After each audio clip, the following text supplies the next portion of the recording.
முந்தின நிலைமையை விட பிந்தின நிலைமைய ஆண்டவர் ரெட்டிப்பாய் ஆசீர்வதித்து உன்னை உயர்த்துகிற நேரம் வந்திருக்கிறதாக பரிசுத்த ஆவியானவர் சொல்லுகிறார்.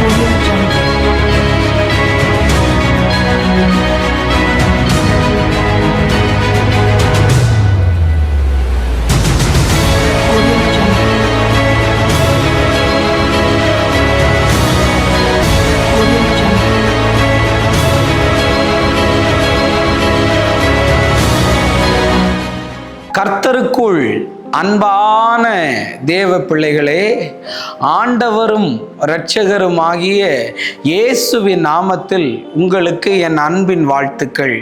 இந்த நல்ல நாளிலேயும் நீதிமொழிகள் 14வது அதிகாரம் அவனுடைய 15வது வசனத்தை வாசிக்கிறேன். பேதையானவன் எந்த வார்த்தையையும் நம்புவான் என்று எழுதியிருக்கிறது. இன்னைக்கு மெசேஜோடைய தலைப்பு என்னன்னா, ஏமாளியா இருக்காதேன்னு.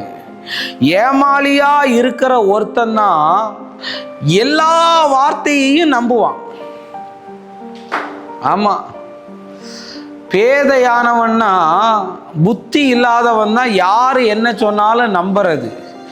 வா, அங்க இந்த பணத்தை போட்டா அந்த பணம் வரும், இந்த இடத்துக்கு போனா இதை செய்யலாம் அதை செய்யலான்னு. மனுஷர்களுடைய வார்த்தையில நம்பி போகாத. நம்ம இன்னசென்டா இருக்கலாம், ஆனா இழிச்ச வாயனா இருக்கக்கூடாதுங்க. அப்படி இருந்தா ஏறி தலையில மிளகா அரைச்சிட்டு போவான்னு சொல்லுவாங்கல்ல, அப்படிதான். எத்தனை பேர் எனக்கு தெரியுமா நம்பி கடன் கொடுத்தேன் பிரதர், இந்தா போயிட்டு வந்து தாரேன்னு சொன்னவன பணத்தையும் காணும் அவனையும் காணும். எத்தனை பேர் தெரியுமா நகையில ஏமாந்துருக்காங்க, எத்தனை பேர் தெரியுமா பணத்துல ஏமாந்துருக்காங்க, எத்தனை பிள்ளைங்க தெரியுமா கற்புல ஏமாந்துருக்கிறாங்க. அவன் அந்த வார்த்தையை சொன்னான், அவன் எனக்கு நம்ப வச்சான். நிறைய பேர் எமோஷ்னலி ஹராஸ்மெண்ட்ல இருக்காங்க. அந்த எமோஷ்னல் ஆக்கி நிறைய பிள்ளைகளை பிசாசு வச்சிருக்கிறான் இந்த வார்த்தையின் மூலம். அவன் நான் இல்லைன்னா செத்துருவான், நான் அவனுக்கு செய்யறது துரோகம். அப்படியெல்லாம் இல்லை தேவ பிள்ளையே.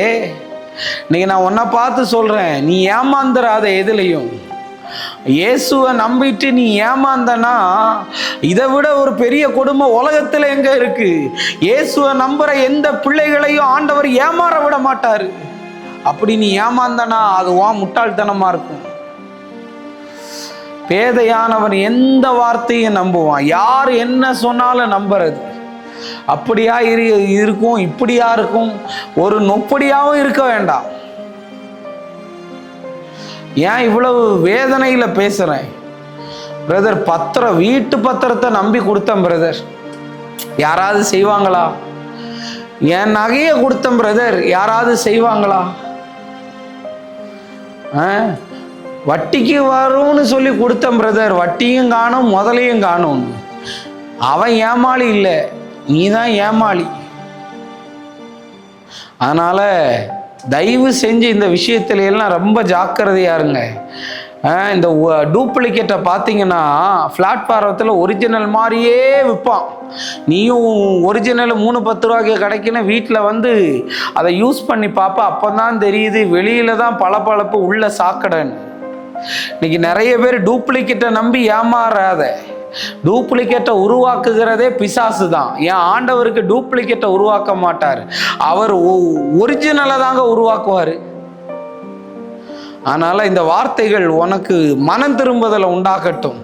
யாராவது இழப்புல பணத்தை இழந்து, நகையை இழந்து, பத்திரத்தை இழந்து, யாராவது கற்பை இழந்து இதை பார்த்து கொண்டு இருப்பாங்கன்னா ஆண்டவர் எல்லாவற்றையும் இந்த பிள்ளைகளுக்கு சரி கட்டும்படி நான் ஜெபம் பண்றேன். கண்களை மூடுங்க. அன்பான ஆண்டவரே, இந்த நேரத்துக்காக நன்றி.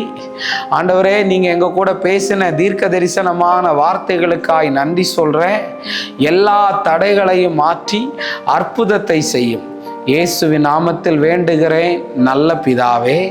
ஆமேன், ஆமேன், ஆமேன். God bless you. கர்த்தர் உங்களை ஆசீர்வதிப்பார்.